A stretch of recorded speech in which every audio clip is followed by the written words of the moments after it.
bonsoir, ici Yves Lévesque. Je vous reviens pour une sixième et peut-être une dernière capsule.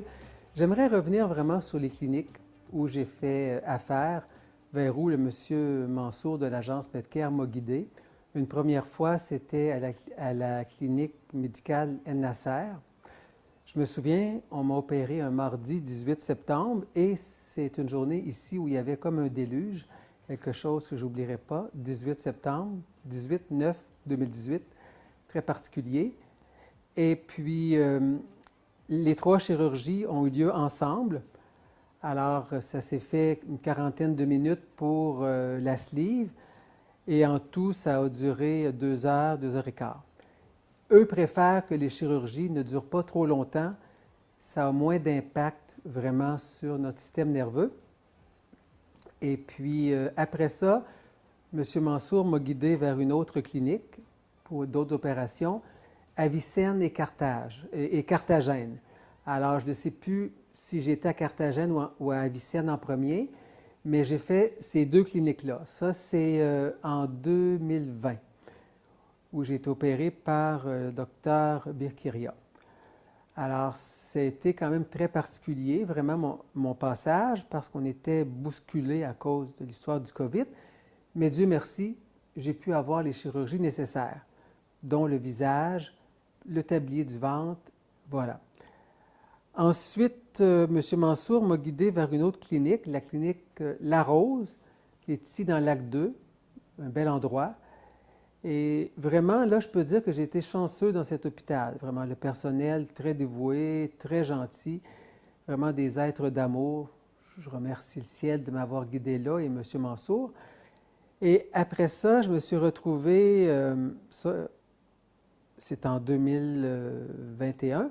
En 2022, je me suis retrouvé, je crois, à Avicenne pour une autre opération. Alors, j'ai fait des retouches au niveau du ventre. Et après ça, je suis revenu en novembre 2022 et c'était à la clinique Amilcar. J'ai connu là-bas un infirmier, un monsieur Emni, je crois, quelqu'un de très bon, très dévoué, qui touche un peu à tout. C'est un, comme on dirait chez nous au Québec, c'est un super infirmier. Et vraiment, il a le cœur sur la main. En tout cas, c'est vraiment quelqu'un de très attachant, très bon, qui fait beaucoup de bien aux patients. Puis, il est très rassurant. Et c'est vraiment ce qu'on a besoin. Nous, on est des étrangers, on arrive ici et il n'y a pas personne comme tel qui va nous rassurer. Et puis, je ne l'ai pas vécu ailleurs, mais à cet endroit-là, je l'ai vraiment ressenti, que ça irait bien et tout. Et ça, vraiment, je trouve que c'est important. Et moi-même, si j'avais la responsabilité d'une agence, je trouverais important d'engager quelqu'un qui va voir le patient avant l'opération, qui l'encourage, qui l'écoute, qui le stimule et qui lui dit qu'il fait bien, que c'est une bonne chose, et qui va le voir aussi après la chirurgie, qui prend soin de lui et tout. Alors, pour ne pas qu'on soit laissé à l'abandon.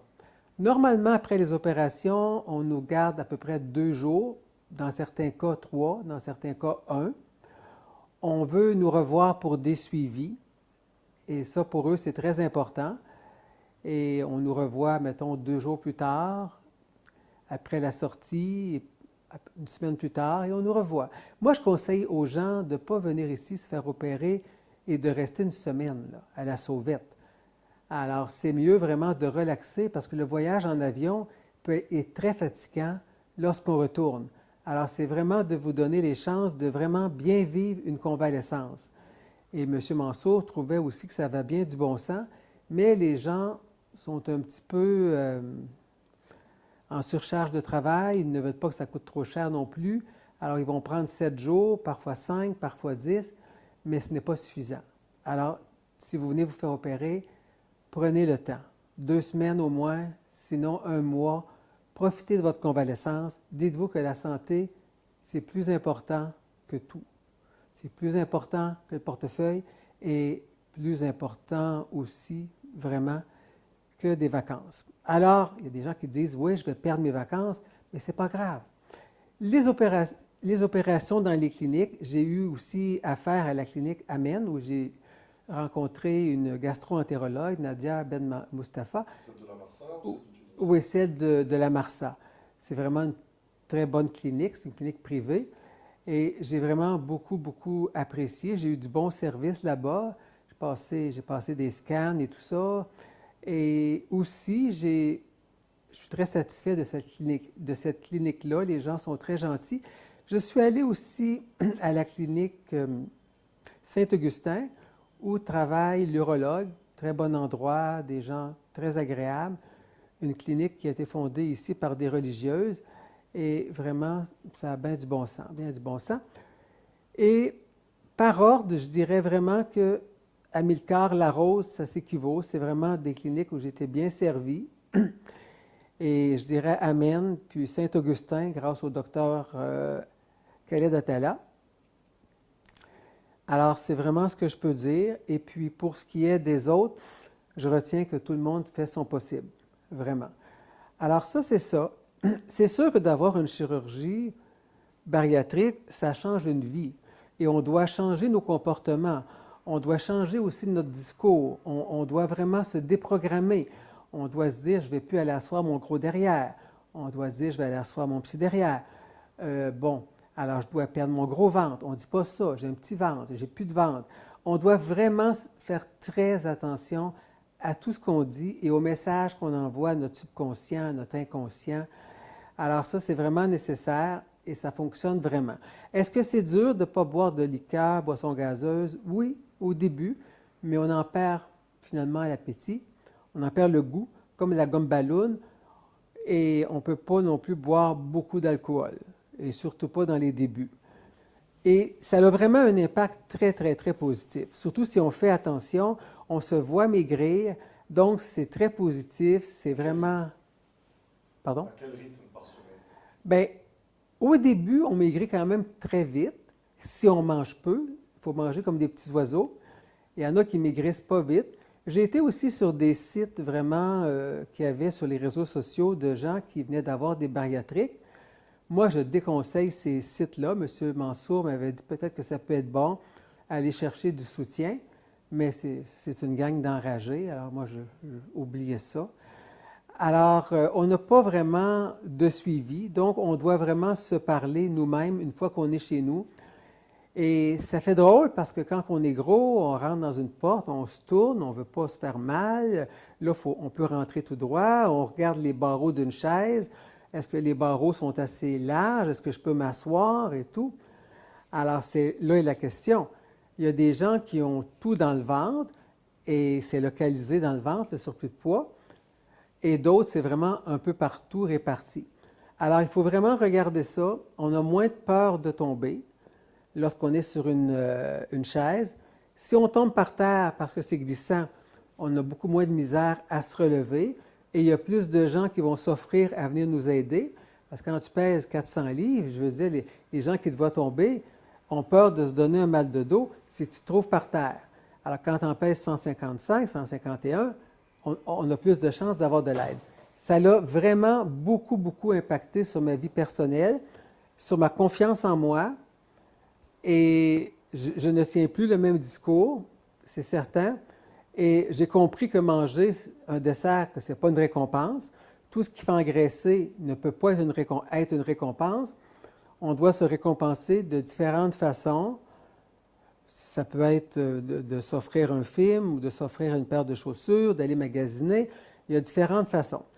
On maigrit assez vite au début. Après ça, c'est lentement.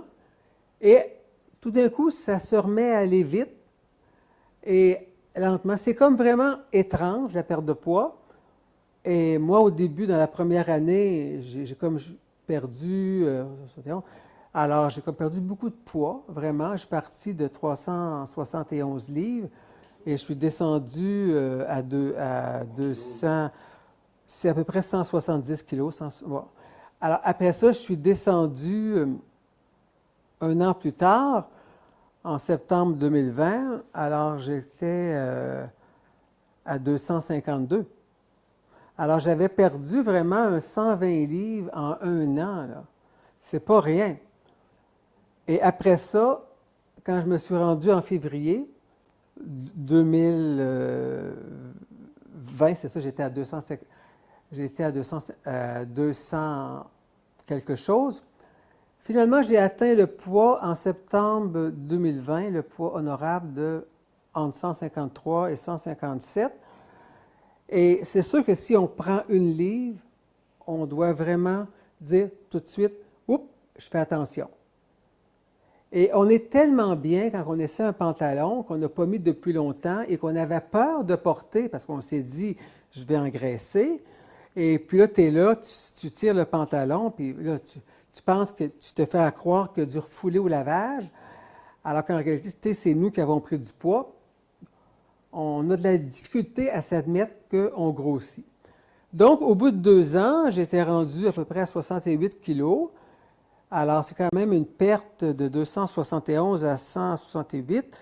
À 68, c'est quand même une perte à peu près de 105 kilos, ce qui n'est pas rien, plus de 200 livres. Ça vaut vraiment la peine, la chirurgie. Moi, j'ai été chanceux. Au début, il y avait des gens qui m'avaient mis des peurs dans la tête. Il y a des gens qui meurent. Si tu te broches, tu peux vivre des empoisonnements. Il arrive toutes sortes de catastrophes. Bon, de toute façon, peu importe les choix qu'on fait, il y aura toujours des gens qui vont nous amener leur négatif. Alors, on se dit qu'on n'a pas besoin de ça. On leur coupe le sifflet et on se dit ça va bien aller. Alors, la pensée positive, moi j'y crois et j'ai pas eu de complications côté estomac suite à la chirurgie du docteur Atem Jabès. Alors, je suis très content. Je n'ai pas eu besoin de retourner pour un bypass. J'aurais été très malheureux. Alors, je me suis contenté de la sleeve et je suis très satisfait. Alors, vraiment, ça m'a apporté beaucoup, beaucoup plus de liberté d'action. Quand je m'assois dans une voiture, j'ai moins de misère à entrer dans la voiture, j'ai moins de difficultés dans tout. Et puis, je me sens moins observé. Et quand j'allais dans les restaurants, les gens me disaient, bon, le gros, il va sûrement manger toute son assiette. Et dans les buffets et tout, au contraire, quand on est gros, on mange peu devant le monde, mais on grignote une fois chez nous. Alors, c'est comme ça. Alors, ça a vraiment un très gros impact sur notre vie.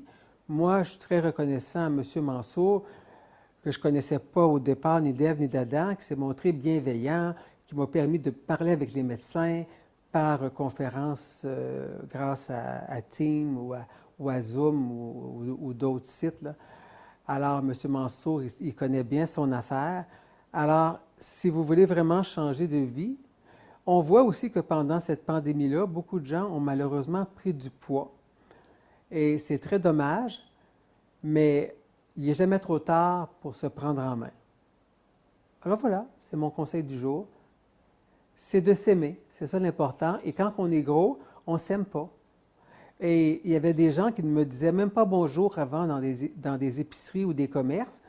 Et quand j'ai maigri, des illustres inconnus m'approchaient pour me dire bonjour. C'est spécial, hein? Alors, on est dans ce monde-là. Au revoir, merci.